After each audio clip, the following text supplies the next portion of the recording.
கன்னியாகுமரி மாவட்டத்தில் சேதமடைந்த கட்டிடத்தில் செயல்பட்டு வரும் முலகமூடு பேரூராட்சி தற்காலிக அலுவலகத்தை மாற்று கட்டிடத்தில் இயக்க பொதுமக்கள் கோரிக்கை விடுத்துள்ளனர்.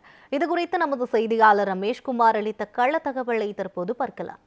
கன்னியாகுமரி மாவட்டத்தில் மக்களின் அடிப்படை தேவைகள் குறித்து நியூஸ் 7 தமிழ் கள ஆய்வு மேற்கொண்டு அரசின் கவனத்துக்கு எடுத்து வருகிறோம்.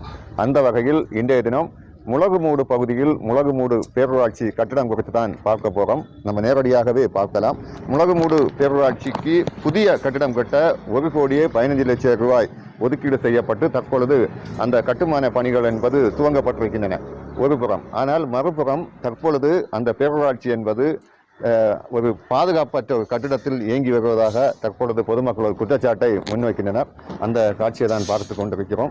பல பகுதிகளில் உடைந்த பகுதியும் அதே போன்று பெயர்ந்த பகுதியுமாக இருக்கும் இந்த கட்டிடத்தில் தான் தற்பொழுது இந்த பேரூராட்சி அலுவலகம் என்பது செயல்பட்டு வருகின்றன. ஆனால் கடந்த சில நாட்களுக்கு முன்பு இந்த கட்டிடம் குறித்த தகவல் என்பது சமூக வலைதளத்தில் வெளியான நிலையில் தற்பொழுது அங்கங்கே பூச்சி பணிகள் மட்டும் நடத்தப்பட்டிருக்கின்றன. அந்த காட்சியும் பார்க்கலாம்.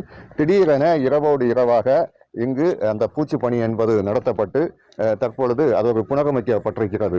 இந்த பழமையான கட்டிடத்திலிருந்து மாற்று பகுதிக்கு மாற்ற வேண்டும் என தொடர்ச்சியாக இந்த பகுதியில் இருக்கும் பொதுமக்கள் ஒரு கோரிக்கை என்பது முன்வைக்கின்றன. அதோடு இந்த பகுதி சேர்ந்த ஒரு நபர் விநாயகர் சார் வணக்கம்.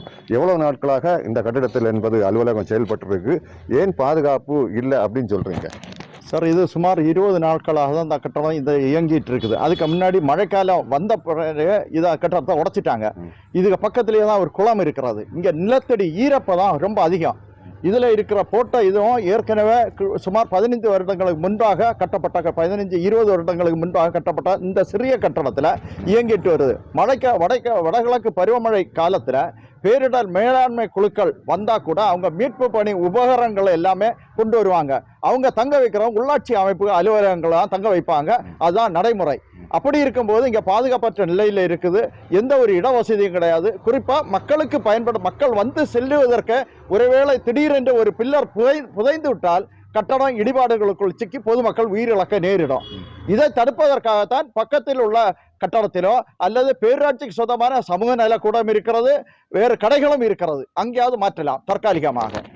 நம்ம நேரடியாகவே தற்பொழுது பார்க்கலாம். கடந்த சில நாட்களுக்கு முன்பு இந்த கட்டிடம் என்பது அந்தரத்தில் தொங்கும் ஒரு காட்சியை பார்க்க முடிகிறது. ஆனால் தற்பொழுது அந்த பில்லரின் அடியே வந்து கற்களால் நிரப்பப்பட்டு மேலோட்டமாக பூசப்பட்டிருக்கிறது. திடீரென இந்த பணிகள் என்பது நடைபெற்றிருப்பதாகவும் மக்கள் தெரிவிக்கின்றனர். மாற்று பகுதியில் இயக்க வேண்டும், அதற்கான உரிய ஒரு கட்டிடத்தை பார்க்க வேண்டும். தற்காலிக கட்டிடமாக இருந்தாலும் அந்த தற்காலிக கட்டிடத்தில் வைத்து தற்பொழுது பொதுமக்களின் பாதுகாப்பு கருதி இந்த பேரூராட்சி அலுவலகத்தை நடத்த வேண்டும் என்பதை இந்த பகுதி மக்களின் கோரிக்கையாக எழுந்திருக்கிறது.